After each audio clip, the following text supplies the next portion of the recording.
കഴിഞ്ഞ ദിവസം മഴയത്ത് മറിഞ്ഞു വീണ നമ്മുടെ യൂഫോർബിയാസ് എല്ലാം പറക്കി വെച്ചിട്ടുണ്ടായിരുന്നല്ലോ അല്ലേ.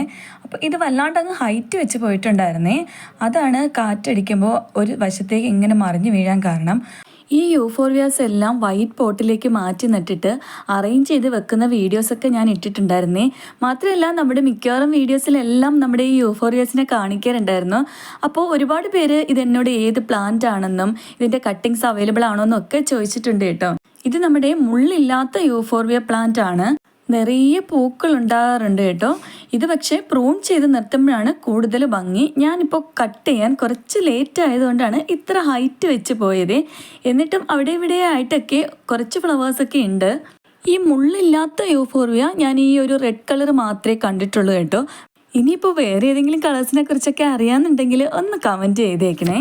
ഒരു സമയത്ത് ഈ യൂഫോർബിയ പ്ലാന്റ് വളർത്തരുതെന്നൊക്കെ പറഞ്ഞിട്ട് മുള്ളുള്ള യൂഫോർബിയാസ് വീട്ടിൽ 1-2 കളേഴ്സ് ഉണ്ടായിരുന്നു. അത് മൊത്തം ഞങ്ങൾ ഒരുപാട് കഷ്ടപ്പെട്ടിട്ട് നശിപ്പിച്ച് കളഞ്ഞിട്ടുണ്ടായിരുന്നേ.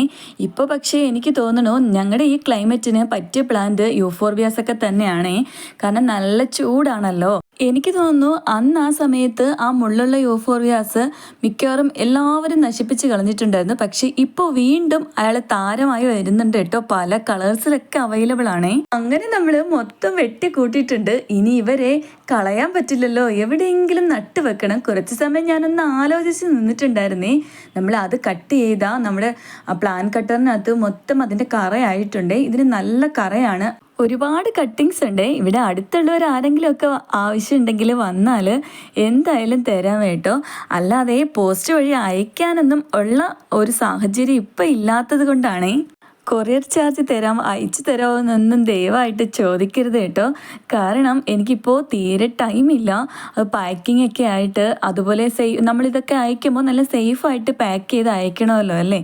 അപ്പോൾ അതിനൊന്നും തീരെ ടൈം ഇല്ലാത്തത് കൊണ്ടാണ്. എന്തായാലും കട്ട് ചെയ്തൊക്കെ അവരെ വിഷമിപ്പിച്ചതല്ലേ. അപ്പോൾ അവർക്ക് നല്ല കുറച്ച് ന്യൂട്രീഷൻസും കൂടെ കൊടുക്കാമെന്ന് വെച്ചിട്ട് കുറച്ച് ചാണകപ്പൊടി എല്ലാവർക്കും ഇട്ട് കൊടുത്തിട്ടുണ്ട്. എന്നിട്ട് നമ്മൾ വീണ്ടും അവരെ അവിടെ തന്നെ അറേഞ്ച് ചെയ്ത് വെക്കുന്നുണ്ട്. ഇപ്പോൾ ആ 4 പ്ലാന്റും കൂടി വെച്ച് കഴിഞ്ഞപ്പോൾ വീണ്ടും 1-2 ചട്ടിയും കൂടെ വെക്കാനുള്ള സ്പേസ് അവിടെ ബാക്കി കിടക്കുകയാണേ.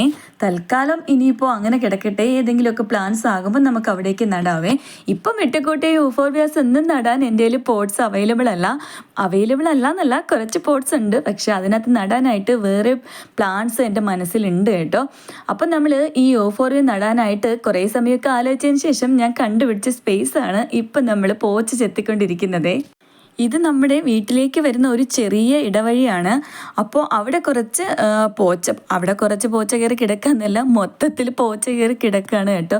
ഇപ്പോൾ എന്തായാലും അവിടുത്തെ പോച്ച ഒന്ന് ചെത്തെങ്കിലും മാത്രമല്ലേ നമുക്ക് ആ പ്ലാന്റിന് അവിടെ നടാൻ പറ്റുള്ളൂ.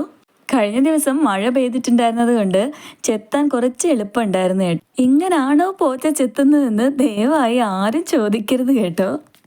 കാരണം എനിക്ക് വലിയ വശമില്ലാത്ത പരിപാടിയാണ് ഞാനിപ്പോൾ ചെയ്തുകൊണ്ടിരിക്കുന്നത്. ഇതിങ്ങനൊന്നും അല്ലെന്ന് എനിക്ക് നന്നായിട്ട് അറിയാം. എന്നാലും പറ്റുന്ന രീതിയിലൊക്കെ ഞാൻ അവിടെ കിളച്ച് ഒരുവിധം വൃത്തിയാക്കി എടുത്തിട്ടുണ്ട്. ഇനി നമുക്ക് ആ സൈഡ് ഒന്ന് കൊത്തി വൃത്തിയാക്കി കൊടുക്കാം.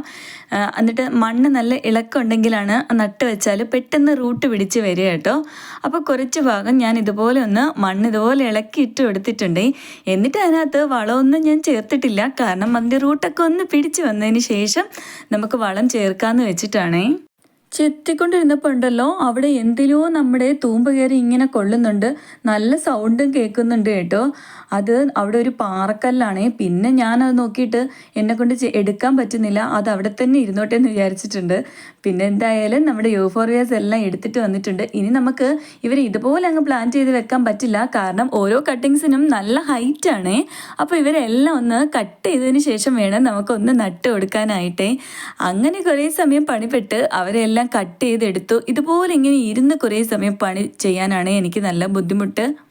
ഇപ്പോൾ ഇതുപോലെ ഗാർഡനിലൊക്കെ ഇറങ്ങുമ്പോൾ നമ്മൾ നല്ലതായിട്ട് ശ്രദ്ധിക്കണം. കാരണം പാമ്പിൻ്റെയൊക്കെ ശല്യം നന്നായിട്ടുണ്ടല്ലോ. എനിക്കും ശരിക്കും പേടിയുണ്ട് കേട്ടോ. ഞാൻ പാമ്പിനെയൊക്കെ നല്ല പേടിയുള്ള ആൾ തന്നെയാണേ. ഇറങ്ങുന്നതിന് മുന്നേ ഞാൻ ജസ്റ്റ് ഒന്ന് നോക്കിയിട്ടൊക്കെ മുറ്റത്തേക്ക് ഇങ്ങനെ ഇറങ്ങാറുള്ളൂ കേട്ടോ. നമ്മൾ ഈ പണി ചെയ്തുകൊണ്ടിരിക്കുന്നതിൻ്റെ ഇടയ്ക്ക് അടുത്ത വീട്ടിലൊരു ചേച്ചി വന്നിട്ടുണ്ടായിരുന്നേ. എനിക്ക് സ്റ്റാർ സീനിയയുടെ വൈറ്റിൻ്റെ കട്ടിങ് കൊണ്ട് തന്നിട്ട് ചേച്ചിക്ക് ഞാൻ ഓറഞ്ച് കളറിലെ കട്ടിങ്സ് കൊടുക്കാമെന്ന് പറഞ്ഞിട്ടുണ്ടായിരുന്നു. അപ്പോൾ അത് കൊടുത്തിട്ടുണ്ട്, അത് മേടിക്കാനായിട്ട് വന്നിട്ടുണ്ടായിരുന്നു. എന്തായാലും നമ്മുടെ ഫാമിലി മെമ്പേഴ്സിന് ആർക്കെങ്കിലുമൊക്കെ ഈ യൂഫോറിയ പ്ലാന്റ് ആവശ്യമുണ്ടെങ്കിൽ വന്നാൽ ഉറപ്പായിട്ടും തരുന്നതായിരിക്കും കേട്ടോ. ഞങ്ങളുടെ വീടിൻ്റെ ഈ 4 ചുറ്റും ഇതുപോലെ പുരയിടങ്ങൾ വെറുതെ കിടക്കുന്നതുകൊണ്ട് അവരെല്ലാം ഈ പന്നി ശല്യം ഒഴിവാക്കാനായിട്ടാണ് ഈ പച്ച നെറ്റ് ഇതുപോലെ വലിച്ചു കെട്ടിയിരിക്കുന്നത്. ഇത് കട്ട് ചെയ്തെടുക്കുന്നതിനേക്കാളും അതുപോലെ അവിടെ കിളച്ച് വൃത്തിയാക്കുന്നതിനേക്കാളും ഒക്കെ കുറച്ച് ടാസ്ക് ആയിരുന്നു ഇതുപോലെ കുറേ സമയം കുത്തിയിരുന്ന് കട്ട് ചെയ്ത് ഇവരിങ്ങനെ നട്ട് വെക്കാനായിട്ടേ. അങ്ങനെ എന്തായാലും എല്ലാവരെയും നട്ടു വെച്ചിട്ടുണ്ട്. ഈ നട്ട് വെച്ചതിൽ നിന്ന് തന്നെ പിഴുതു തരുന്നത് കൊണ്ട് എനിക്ക് വിഷമമൊന്നുമില്ല കേട്ടോ. നമുക്കിതിൻ്റെ ഒരുപാട് പ്ലാൻസ് ഉണ്ടല്ലോ. ഇവർക്കധികം വെള്ളം വേണ്ട, വെയിൽ എത്ര ആയാലും ഇവരതിനെ സർവൈവ് ചെയ്തോളൂ കേട്ടോ. അപ്പോൾ അവരെല്ലാം വെട്ടിക്കൂട്ടി നട്ടൊക്കെ കഴിഞ്ഞപ്പോഴാണ് നമ്മുടെ ഈ ലോറോപെറ്റൽ പ്ലാന്റ് നമ്മുടെ ഈ ലെൻഡാന പ്ലാന്റ് മുടി നീണ്ട് വളർന്ന് കിടക്കുന്നത് കണ്ടതേ. അങ്ങനെ പിന്നെ അവരെ കൂടി ഒന്ന് വെട്ടിക്കൂട്ടാന്ന് കരുതി അവരുടെയും മുടിയെല്ലാം വെട്ടി ഒതുക്കിയിട്ടുണ്ട് കേട്ടോ. നല്ല ഭംഗിയാണ് ഈ ലെൻഡാന പ്ലാന്റ് ഇതുപോലെ നിറച്ച് ഫ്ലവറായി കിടക്കുന്നത് കാണാൻ. മതിലൊക്കെ ഉണ്ടെങ്കിൽ നമുക്ക് മതിലിൻ്റെ മുകളിൽ നിന്ന് ഇതുപോലെ താഴത്തേക്ക് ഇട്ടാൽ നല്ല ഭംഗിയായിരിക്കും കേട്ടോ. അങ്ങനെ ഇവരെ ഇനിയിപ്പോൾ നട്ട് വെക്കാനൊന്നും സ്പേസ് ഇല്ല, എന്തായാലും ഞാൻ കളയുകയാണ് കേട്ടോ. അപ്പോൾ അടുത്തൊരു വീഡിയോ കാണുന്നവരേക്കും ബൈ.